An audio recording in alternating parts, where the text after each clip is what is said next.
श्री स्वामी समर्थ.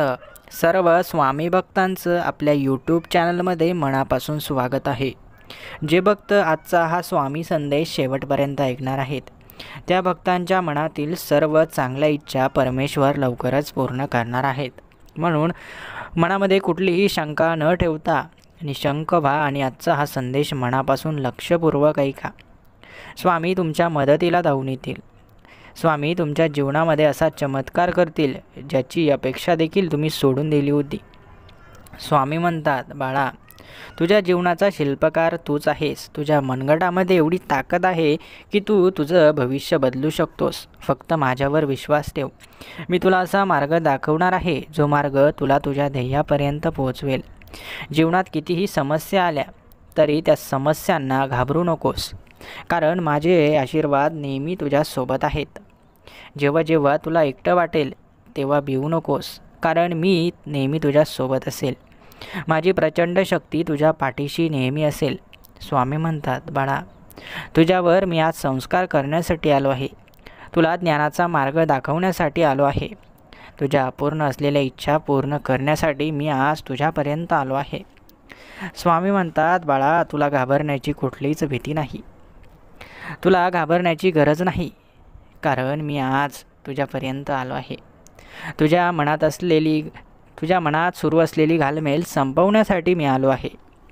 तुला मार्ग दाखवण्यासाठी, तुझा मार्ग सुखकर करण्यासाठी मी तुझ्यासाठी आशीर्वाद घेऊन आलो आहे. स्वामींचा हा संदेश जे भक्त शेवटपर्यंत ऐकणार आहेत, त्या भक्तांच्या जीवनात कल्याण आणि कल्याणच होणार आहे.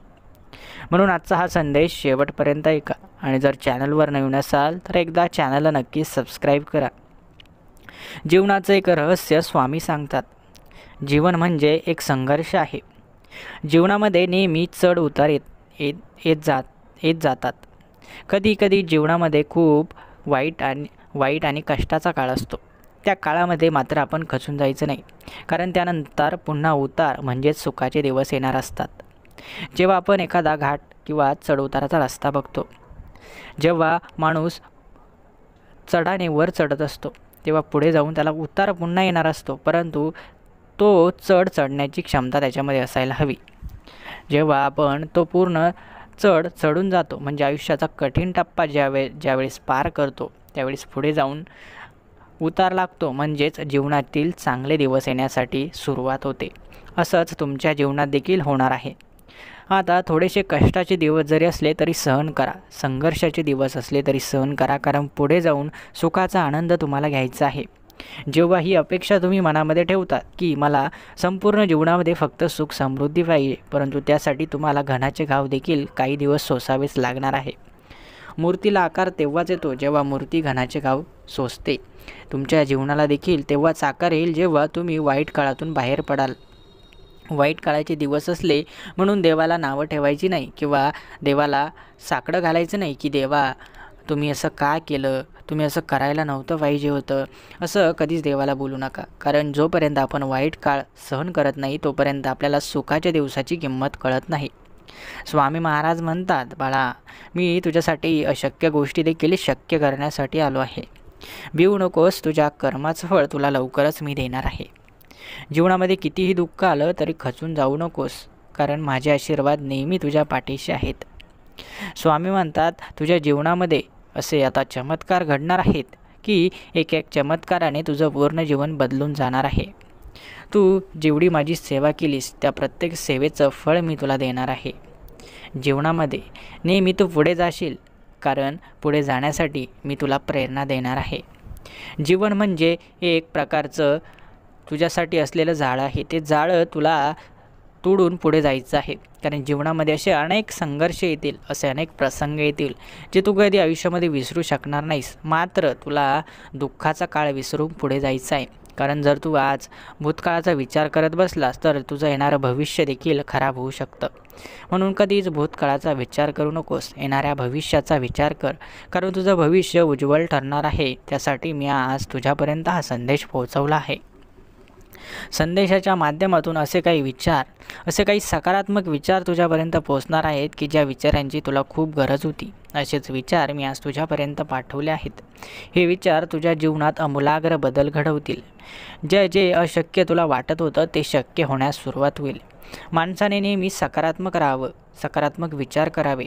जेव्हा आपण एखादी गोष्ट सकारात्मकपणे घेतो, सकारात्मक विचार करतो, तेव्हा ती गोष्ट आपल्याला सहजरित्या मिळत असते. कारण ती गोष्ट मिळवण्यासाठी आपण नेहमी आग्रही असतो, त्या गोष्टीचा नेहमी विचार करत असतो, नेहमी ती गोष्ट मिळवण्यासाठी प्रयत्न करत असतो. म्हणून ती गोष्ट सहजासहजी आपल्याला मिळते. म्हणून लक्षात ठेवा, जेवढं तुम्ही सकारात्मक विचार कराल तेवढं लवकर तुमचे स्वप्न पूर्ण होतील आणि तुम्ही तुमच्या ध्येयापर्यंत पोहोचू शकता. जीवनामध्ये कधी नकारात्मक विचार देखील येऊ शकतात, कारण मनुष्य कुठलाही विचार करू शकतो. मात्र लक्षात ठेवा, एकदा नकारात्मक विचार आला की लगेच स्वामींचं नाव घ्यायचं. स्वामींचं नाव घेतलं की लगेच तुमच्या मनातील नकारात्मक विचार निघून जातील. हे नकारात्मक विचार तुमच्या जीवनामध्ये अडथळा निर्माण करत असतात. तुम्ही तुमच्या ध्येयाच्या वाटेने जात असता.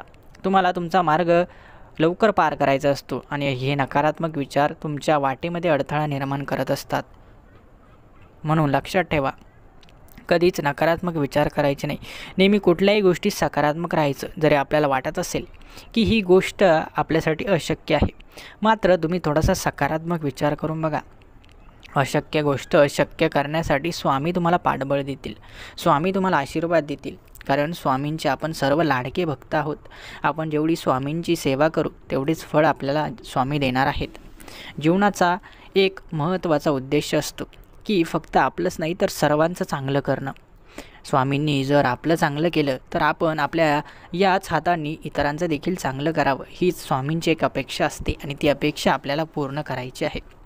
जीवन फक्त हे आपल्या एकट्यासाठीचं नाही, तर आपण समाजाला काहीतरी देणं लागतो. आपण इतरांचा देखील काहीतरी विचार करावा, हीच अपेक्षा आपल्या स्वामींना असते. प्रत्येकाने माणुसकी धर्म पाळावा, प्रत्येकाने प्रत्येकाचा विचार करावा, हाच स्वामींचा खरा विचार आहे. आणि स्वामींच्या या विचारानेच आपल्याला प्रेरणा मिळते आणि हीच प्रेरणा घेऊन आपण जीवनामध्ये संघर्षाला तोंड देतो आणि पुढे जातो. जीवनामध्ये असे काही चमत्कार होतील ज्या चमत्कारांच्या स्वप्नात देखील तुम्ही विचार केला नव्हता. स्वामींच्या चमत्काराने तुमचं जीवन फुलून जाईल. तुमच्या जीवनामध्ये असे काही बदल होतील की तुम्ही ज्याचा विचार देखील कधी केला नव्हता. असे काही महत्त्वाच्या गोष्टी तुमच्या जीवनात येणार आहेत की ज्या गोष्टींमुळे तुमचं आयुष्य कायम बदलून जाईल. काही भक्तांना असं वाटतं की आम्ही एवढं चांगलं वागतो, आम्ही कोणाचं वाईट करत नाही, मग आमच्या जीवनात का असे वाईट दिवस येतात. तर लक्षात घ्या, आपल्या जीवनामध्ये स्वामी महाराज 2 प्रकारचे व्यक्ती पाठवत असतात. एक व्यक्ती जो असतो तो आपल्या फक्त आणि फक्त चांगल्याच आणि आपल्याला मदत करण्यासाठी येणारा असतो. आपलं चांगलं करण्याचा विचार नेहमी तो करतो आणि आपण कसं चांगलं पुढे जाऊ, आपण कसं चांगलं वागू याचा विचार तो करत असतो. आणि दुसरी व्यक्ती स्वामी महाराज अशी पाठवतात जी नेहमी आपल्या वाईटावर टपलेली असते. आपलं वाटोळं करण्यासाठीच ती व्यक्ती आपल्या जीवनामध्ये आलेली असते. आता लक्षात घ्या, यानंतर आपलं कर्म त्या व्यक्तीचं मार्ग ठरवत असते. जर आपण नेहमी वाईट कर्म करत असू तर त्या वाईट व्यक्तीचा प्रभाव आपल्या जीवनावर जास्त पडत असतो, कारण आपण वाईटाचाच मार्ग धरलेला असतो. आपण चांगल्या लोकांना जीवनातून बाजूला काढतो आणि वाईट लोकांची संगत धरतो आणि ते वाईट लोकच आपलं वाईट करतात आणि आपल्या जीवनामध्ये खूप सारा संघर्ष, खूप सारे अडथळे निर्माण करत असतात.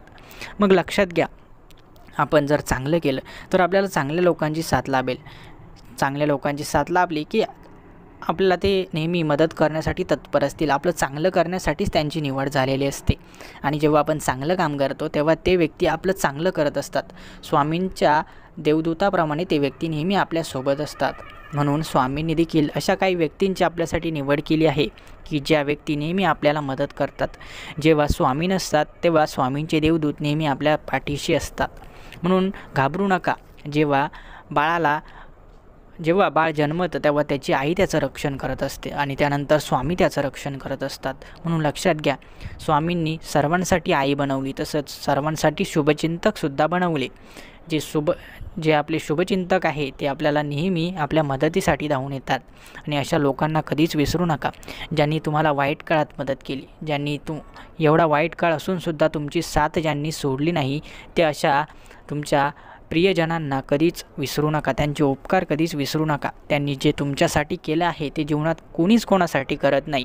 म्हणून ज्यांनी तुमच्यासाठी खूप काही केलं आहे अशा सर्व प्रियजनांना नेहमी प्रेमाने त्यांच्याशी वागा. त्यांच्या जीवनात जेवढी तुम्हाला मदत करता येईल तेवढी करा, कारण तुम्हाला देखील त्यांनी मदत केली आहे. तुम्हाला चांगल्या मार्गावरती त्यांनी आणलं आहे.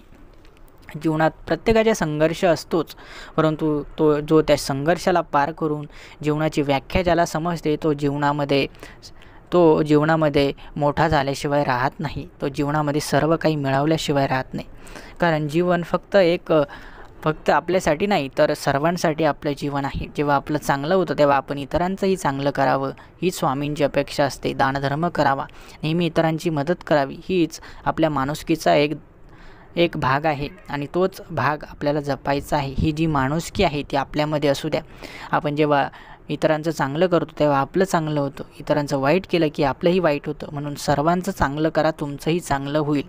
आजचा स्वामी संदेश तुमच्यापर्यंत पोहोचला म्हणून हा संदेश फक्त स्वतः ऐकून सोडून देऊ नका, तर तुमच्या सर्व स्वामी भक्तांपर्यंत कसा पोहोचवता येईल त्या पद्धतीने तुम्ही नक्की पोहोचवा. व्हॉट्सॲपच्या माध्यमातून सुद्धा तुम्ही हा व्हिडिओ त्यांच्यापर्यंत पोहोचवू शकता. आजचा हा संदेश तुम्हाला जर मनापासून आवडला असेल तर एक व्हिडिओला लाईक नक्की करा आणि चॅनलला अजूनही सबस्क्राईब केलं नसेल तर चॅनलला लगेच सबस्क्राईब करा. धन्यवाद.